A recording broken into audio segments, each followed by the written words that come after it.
The Atlanta Braves get a series win over the Pittsburgh Pirates, but it still leaves more concerns about the offense. They have a winning month in June, but still not quite what we were hoping for. Where is this Atlanta Braves team as we get close to the midway mark of the season? We'll discuss all that and more on today's episode of Locked On Braves. So let's get into it.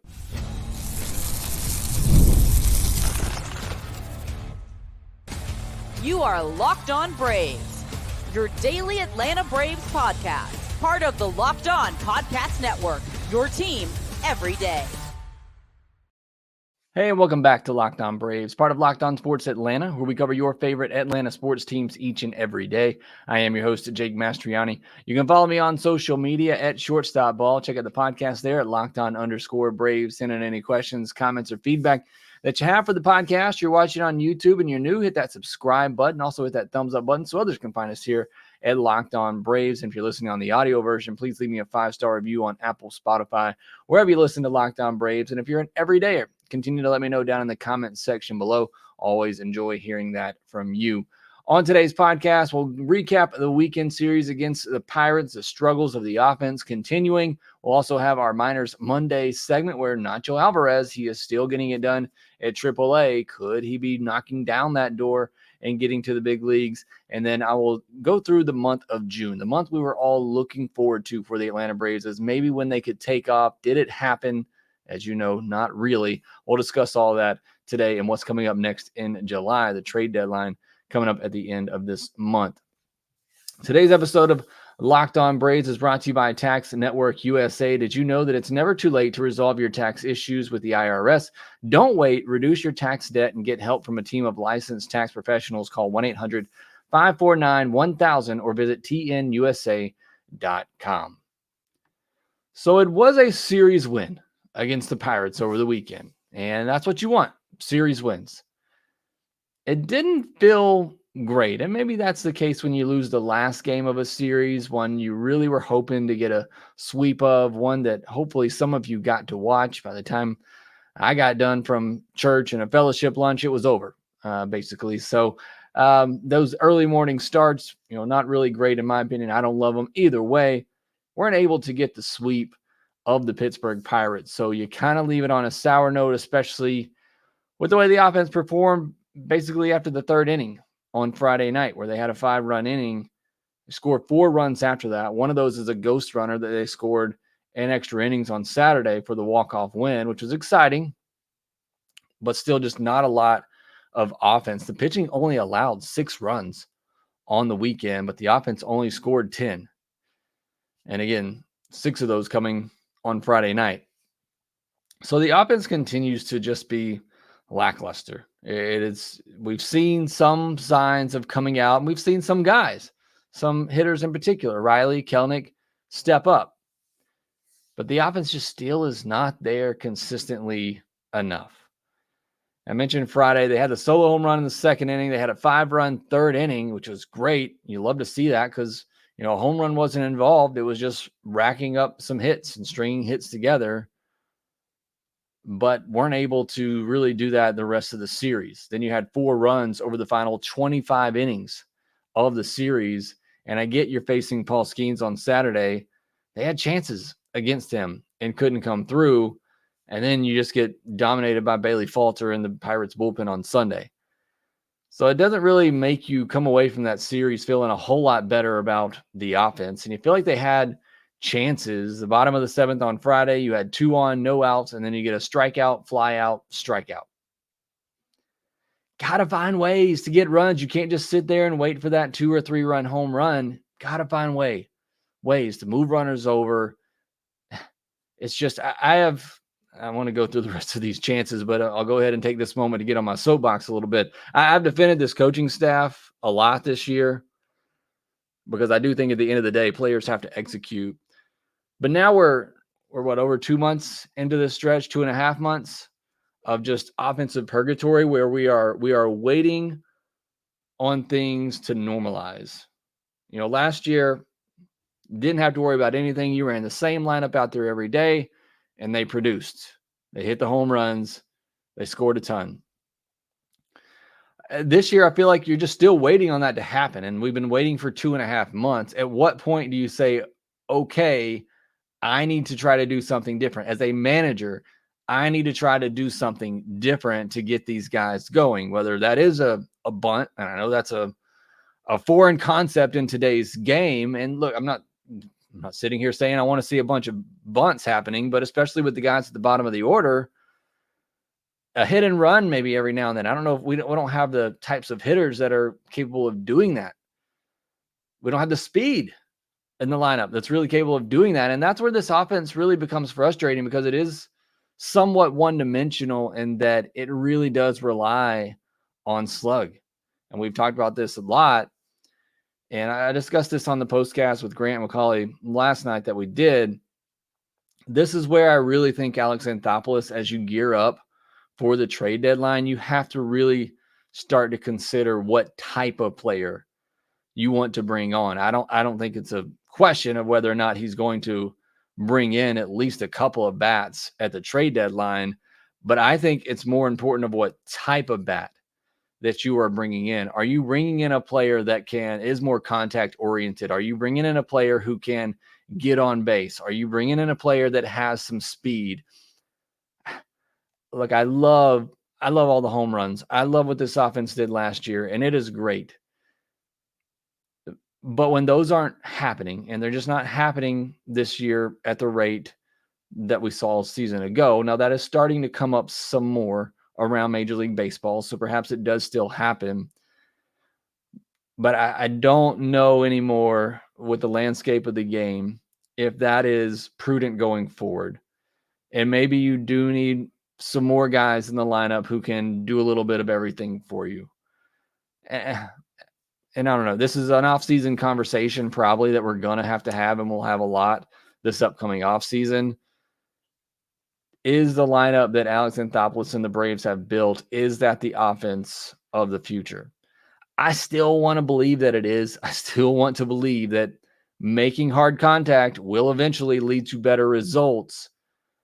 But it's almost half a season now that we've seen just hard hit baseballs aren't getting rewarded like we're accustomed to seeing. Maybe it is just the most unfortunate run of bad luck. But either way, I think, to get back to the original point, I think as you gear up for the trade deadline, I think it's almost more important to think about the type of hitter that you want to bring into this lineup, because I just don't think you can have a lineup, especially in the bottom of the order, with guys like RC, with guys like Duvall, that are all just all or nothing type of hitters. I think you have to have some more well-rounded players that can do other things for you, that can take a walk, that can steal a bag, that can put the ball in play when you need to for a hit and run. I think at the bottom of the order in particular, we need to be looking for more guys like that come to trade deadline. So I was going to go through a list of other chances the offense had over the weekend. They couldn't come through, but I'm not going to make you relive that. But, there's just plenty of times they had two runners on, less than 2 outs, and it's a strikeout, a pop-up. It's just not able to come up with that clutch hit when you need to. Situational hitting is just non-existent, and that's really where these offensive struggles come into. Again, you're waiting on that 2 or 3 run homer instead of just moving a runner over, putting the bat on the ball with the runner at third with 1 out, which Orlando Arcia couldn't do in the 7th inning on Sunday. Not trying to pick on him. He at least contributed in the game on Sunday. But it's up and down the lineup, and it's frustrating to see. And you go to Saturday's game, where you had a chance to knock Paul Skeens out of that one. You had so much pressure on him early. You had bases loaded, 1-out situation with Ozuna up. That's who you want. And look, he rockets a baseball, but it's a hard hit ground ball that ends up being a double play. And I'm not trying to look, Paul Skeens is very good, but Ozuna had seen that pitch in the first inning, and he got him to ground into a double play. Then he throws it in the same spot, same pitch, and Ozuna does the same thing. Again, Ozuna's not at fault. He's been the best hitter all year long. It's that type of frustration for this offense. They're incapable of doing the little things to score runs consistently enough. You're not seeing that. It was a great pitcher's duel on Saturday between Paul Skeens and Max Fried. I didn't feel like either pitcher had their best stuff, and yet still both were able to go 6 innings, only allow 1 run. Like I said early on, I felt like the Braves had a chance to knock Paul Skeens out of that game with that ball from Marcell gets to through the hole in the infield. They score a couple of runs. I think maybe you knock Skeens out before the end of the fifth inning. It just wasn't the case, and both pitchers looked really good. Game goes into extras. You get a big moment for Adam Duvall, who had a hit in every game this weekend, also had a walk. So maybe there's some signs of him kind of breaking out a little bit, but he did have the big moment on Saturday with the walk-off hit, so that's great for him. With Ramon Laureano out, he's getting those at-bats still right now because there's just, as we discussed last week, there aren't any other options at the moment until the Braves make some external moves. Now, maybe there are some other options at the minor league level that should be getting an opportunity, maybe a Nacho Alvarez and Eli White, both of those guys having good weeks. We'll discuss them and more in the Minors Monday segment next. PrizePicks is America's #1 daily fantasy sports app with over 5 million active members. PrizePicks is the easiest and most exciting way to play daily fantasy sports. And unlike other apps on PrizePicks, it's just you against the numbers. All you do is pick more or less on 2 to 6 player stat projections and watch the winnings roll in. I'm opening up my PrizePicks app right now. Not a lot of games on the schedule for Monday, but they got Vlad Guerrero Jr. for 8-hitter fantasy score. All you do is say more or less. Is he going to get more or less than 8-hitter fantasy score? They have pitcher strikeouts on there as well. Hunter Brown, more or less 5 pitcher strikeouts. David Peterson at 4.5. Mackenzie Gore at 6 as well. And that's really all you got to do. Now you can win up to 100 times your money on PrizePicks with as little as 4 correct picks. You can turn $10 into 1,000. PrizePicks is available in more than 30 states across the country, including California, Texas, and home state of the Atlanta Braves, Georgia. Download the PrizePicks app today and use code LOCKEDONMLB for a first deposit match up to $100. That's code LOCKEDONMLB on PrizePicks for a deposit match of $100. Pick more, pick less. It's that easy with PrizePicks. Here on Locked On Braves, we pride ourselves on getting you the latest news for your team, whether it's the offseason, the draft, spring training, trade deadline, the playoffs. It's year-round here at Locked On Braves. And you know what else is year-round? Collection season. Just because tax season is over doesn't mean the IRS will stop coming after you for unfiled taxes. The IRS can garnish your wages, levy your bank accounts, and even seize your property. Don't let the IRS target you. Let the licensed professionals and tax experts at Tax Network USA go to bat for you. With over 14 years of experience and an A+ rating by the Better Business Bureau, Tax Network USA has saved its clients over $1 billion in tax debt. Whether you owe taxes, have complicated matters that require tax planning, or maybe you finally hit that parlay this season and need help correctly filing, call 1-800-549-1000 or visit tnusa.com/lockedon. See the link in the episode description below. If you enjoy having sports on your TV all day in the background while you're at work, make the switch to Locked On Sports today, a free 24/7 sports streaming channel program for you every day to bring you the biggest stories. Locked On Sports Today brings you can't-miss analysis, opinions, and news, streaming 24/7 on YouTube or the free Amazon Fire TV channels app. Part of the Locked On Podcast Network, your team every day. Going to be a busy week here on Locked On Braves. Tomorrow, we are going to do our first half review. Yes, we are halfway through the season. So we'll give today I'm just going to look at June. Tomorrow we'll look at the full first half of the season, maybe do some comparisons for last year as well at this point. And then we'll also have our mock trade episode this weekend. We'll also cover some draft prep as that's coming up here in a couple of weeks. And then we also have Around the League segment, mailbag podcast coming up. So a lot happening on the podcast this week. So make sure that you are subscribed to Locked On Braves. Now, getting into our Minors Monday segment here. Unfortunately, a lot of the top prospects are injured right now. AJ Smith-Shawver, Hurston Waldrop, J.R. Ritchie, although he's starting to make his comeback. Owen Murphy, Jose Perdomo, all those guys injured at the moment. Spencer Schwellenbach's at the big league level. Obviously, he went 5 innings, gave up 4 earned on Sunday. I'll just briefly touch on my thoughts on Schwellenbach. And again, we covered this on the postcast with Grant McCauley. I love what I see from him. I think he's going to be really, really good mid-rotation starter for the Braves. Guy just doesn't have a lot of experience, and he's trying to learn on the fly at the big league level. It's just a tall task for anybody, but still as your 5th starter, if he's going to give you 5 innings every time out of 4 earned or less, I mean, I think you can take that. I think you can live with that. Obviously, you would love for that to be 2 or 3 earned, but especially with this offense, but I feel like that at least gives the team a chance in the game, and it's your fifth starter. But I really do like Schwellenbach. We'll see how long he sticks in the rotation. No, Bryce Elder, he's been really good at AAA lately, and he had a good start for the Braves last time up. Maybe he could be a replacement. I think they stick with things now through at least the All-Star break, and then maybe reassess after that. There also has to be some sort of conversation about an innings limit for Schwellenbach at some point, as he didn't have a lot of innings professionally to begin with. And I just don't know how much they'll push him this year. But I do like Spencer Schwellenbach, and I think he has a good future with the Braves. Nacho Alvarez continues to mash at AAA. He's been up with AAA for 3 weeks now, and he's done it every week. 6 for 19 this past week, double home run. He's showing off that power at AAA that we haven't really seen before. 5 walks to 4 strikeouts, so still maintaining that good plate discipline. Now, he didn't play on Sunday, which has some people speculating that maybe a move could be happening. I don't think that's the case. I still maintain that it's Arcia, for better or worse, for the Braves right now. But, who knows? Maybe ride the hot hand in Nacho and give Arcia a chance to kind of, cool off a little bit. Or he can't cool off more than he has. Maybe just rest up a little bit, reset maybe. I don't know. I go back and forth on the Nacho conversation. Does he give you enough offensively to make up for what you lose defensively? That's really the big question there. And can you expect him to really come up and perform right away?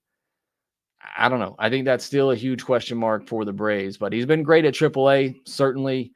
He's had the good plate discipline. He's shown that at every level, and now he's starting to show off some power at AAA. So it was just great run for Nacho Alvarez, and we'll see what happens there. I think it's probably just an off day for him. Get him a little breather, as he's played in every game since he's come up to AAA. I don't really think it's anything more than that. Cade Keeler, he gets bumped up to high A, 3 innings, 8 hits, 4 walks, 8 earned, 4 strikeouts. So not a great first start for Cade Keeler at Rome. If you're kind of new to the podcast, he's the guy I've never really been that high on. I think maybe you move him to a bullpen role at some point, but obviously they're going to try all these guys as starters at first. Luis Guanipa only played in 2 games at the FCL level, 1 for 9. And Drew Hackenberg, he got the bump up to Mississippi. He's the one of those two. I feel like those two are kind of in the same boat, Hackenberg and Keeler, and I've always been a little bit higher on Hackenberg. 6 innings, 2 hits, did walk 3 and hit a batter. Don't love to see that, but no earned runs and 8 strikeouts in his Double-A debut. Down at Gwinnett, Luke Waddell, 7 for 22, 2 doubles, a triple, a walk, and a stolen base. He got to a really slow start this year, and now he's starting to perform. Eli White, I mentioned earlier, if there was an outfielder at Gwinnett right now that maybe deserves a little bit of a run, I think it could be Eli White. He's 6 for 20, a double, a homer, and 6 walks to just 2 strikeouts this past week. He has 31 walks to 54 strikeouts this year with 18 stolen bases. He's hitting 300 against lefties. He's slashing 271 with a 400 on base against righties, so holding his own against righties as a right-handed hitter. Again, the options just aren't great to begin with, but I feel like Eli White's maybe deserving of a chance at this point. It's just hard because you bring him up as a right-handed hitter. You're going to play him as a short side platoon. I would almost just rather him get an everyday opportunity if you're going to do that and see what he can do. Because like I said, at AAA this year, he's been good against both. Drake Baldwin, 5 for 18 with 5 walks this past week. Alan Winans had 2 starts, 12 innings, gave up 14 hits, but just 2 walks and only 3 earned runs with 11 strikeouts. Domingo Gonzalez, he made his AAA debut this past week in 2 games. He pitched 2 innings, no hits, 1 walk, no earned with 5 strikeouts. He has 43 strikeouts in 25 2/3 innings pitched this year. It's a mid to low 90s or low to mid 90s rather. Fastball with a hard slider is what Domingo Gonzalez is working with, but he's been really good this season, so maybe another bullpen option down the road. At Mississippi, Cody Milligan, the star there now, is Nacho Alvarez and Drake Baldwin have moved on. Not a lot to look at Double-A, but Cody Milligan, 9 for 24, 2 doubles, 2 homers, didn't have no walks to 7 strikeouts, but 3 stolen bases. David Fletcher, 6 for 10 at the plate, a double, 2 walks, 2 stolen bases. He did get lit up on the mound for the first time. I know a lot of people asked me on the Mailbag podcast, if you didn't give that a listen on Friday, go back and do so. But I know people had asked me, is David Fletcher just stuck in Mississippi because of lack of performance or because of the gambling situation? I have to believe it's because of the gambling situation that the Braves they're not going to give him a chance until that gets resolved in some way. I don't know why. I guess it's because he's a lower profile player that we are dragging our feet a little bit on the David Fletcher gambling situation. But I have to believe he's down there now because the Braves just aren't going to mess with that with what's going on there. And they're not going to cut him because then they have to pay that money. So you might as well wait and see how the investigation plays out. So I don't think it matters what David Fletcher does this year as a hitter or a pitcher. I don't think we're going to see him at the big league levels because he would seem like a pretty obvious replacement for Orlando Arcia if you were going to give somebody else a shot there at shortstop. But I don't think we're going to see that happen. Also, continuing at Mississippi on the pitching side, Lucas Braun, 5 2/3 innings. He gave up 10 hits, but no walks, only 3 earned allowed, and 9 strikeouts as he gets to move up to Mississippi. Luis Diavila, 7 innings, 2 hits, no walks, no earned, 7 strikeouts. A great outing there. I think he's probably going to be on the move at the trade deadline. If there is one pitcher that I would say is most definitely getting moved at the deadline, it would be Luis Diavila. Landon Harper, 2 games, 5 1/3 innings, 1 hit, no walks, 1 earned, and 5 strikeouts out of the bullpen. And Drew Parrish, a name I keep mentioning almost every week on here, 6 innings, 6 hits, a walk, 2 earned, and 5 strikeouts. So a quality start there. Going down to Rome, my guy Sabine Ceballos, 9 for 27, 3 doubles, a homer, 5 walks, and a stolen base. Stephen Polini, 8 for 26 with a double, 2 homers, 9 runs batted in, 3 walks, and 3 stolen bases. Ethan Workinger, 8 for 28, a double, 2 homers, 3 walks, and a stolen base. And then catcher Adam Zabrowski, 3 home runs.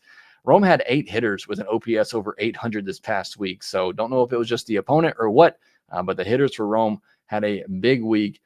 Pitchers, okay. Mitch Ferris, 5 innings, 6 hits, 1 walk, 1 earned, and 8 strikeouts. Certainly good. Corey Wall, 5 innings, 2 hits, 1 walk, no earned, and 2 strikeouts. And then Blake Burkhalter, they're stretching him out as a starter. Didn't think they would after coming off Tommy John surgery, but 5 innings, 2 hits, did walk 3, but no earned runs and 4 strikeouts. At Augusta, Luis Sanchez, 9 for 21 with a double and a walk. Harry Owen, 6 for 14 with a double and a homer. Cade Kern had a couple of home runs. On the pitching side, Adele DeLone, 4 innings, 1 hit, 1 walk, no earned, 8 strikeouts. It was his first start. He had been used in the bullpen, so another reliever, Braves trying to turn into a starter, obviously young enough, certainly to take that chance on that. Bo Phillip, 4 innings, no hits, no walks, no earned, 4 strikeouts, and a save. And then Ian Anderson. If you were sleeping while I was reading all those stats, wake up for a minute. I'm talking about Ian Anderson. 3 innings, 1 hit, 1 walk, no earned. Did just have 1 strikeout, but certainly good for Ian Anderson as he ramps things back up. Maybe we see him towards the end of July. He could be the answer in the back of the rotation for the Atlanta Braves. So certainly good to see him continue to improve and ramp things up. At the FCL level, Mario Baez, 4 for 16 with a double, 2 walks, and 4 stolen bases. Anthony Garcia on the mound, 2 1/3 innings, no hits, no walks, no earned, and 4 strikeouts. So that is your Miners Monday segment. Let me know who stuck out or who stood out from that group for you. Anybody else that you're really excited about at the minor league level? Let's continue that conversation in the comments below. When we come back, we will talk about the Braves in June. Winning record, yes, barely. How much better were they? How much improvement did we see in June, if any? We'll discuss that here next. I love sports. I love them so much. I never want them to stop. But NBA, NHL seasons are over now. It is strictly just baseball, and that's fine with me. But I do like having plenty of options, and the sports just aren't sportsing like I want them to. But FanDuel lets me keep the sports going whenever I want. All I have to do is open the app and dream up bets anytime I'm in the mood. And this summer, FanDuel is hooking all customers up with a boost or a bonus daily. That's right. There's something for everyone every day, all summer long. All you got to do is head over to FanDuel.com/lockedon and start making the most of your summer. You can look at all the MLB lines they have out there. They have daily specials. James Wood from the Nationals just got called up, so they have specials for him as well. How about parlay builder, pitcher props, first inning bets as well that you can place on there. World Series right now, the Braves still have the 4th best odds, although they've fallen back a little bit behind the Dodgers, Yankees, and Phillies, who are the top favorites, and the Braves certainly are not the favorites in the NL East anymore. The Phillies are there at minus 370. The Braves at plus 300s. Awards totals. Not going to see many Braves there right now, except in the National League Cy Young race, where Chris Sale is actually second behind Zach Wheeler, and Max Fried is fifth with Ronaldo Lopez sixth. So Braves have 3 pitchers in the top 6 in the NL Cy Young odds there. Those again, visit FanDuel.com/lockedon to get started. Also, make sure you visit FanDuel.com/playsafe for tools and resources to help you stay in control of the way you play. FanDuel, official sports betting partner of Major League Baseball. A little bit of news. Daysville Hernandez gets optioned after the game on Sunday. It is expected that A.J. Minter will be rejoining the team on Tuesday as he had his final rehab outing with Gwinnett on Sunday. So a little bit of a move there. Daysville's been good for the Braves. 7 2/3 innings, 3 hits, 2 walks, no earned, and 11 strikeouts in the month of June. But the Braves have had a lot of good pitchers, and Daysville has options left. So he's the guy that gets sent down with A.J. Minter returning. All right, let's look at the month of June really quickly. This was the month we all were saying, this is when the weather picks up. This is when the offense takes off. And that did happen around the league. You can look, and offense is up in the month of June. Still not quite to the level that maybe we were hoping for. Really, in the past 2 weeks of June, things got much better. So maybe that is signs of things coming around.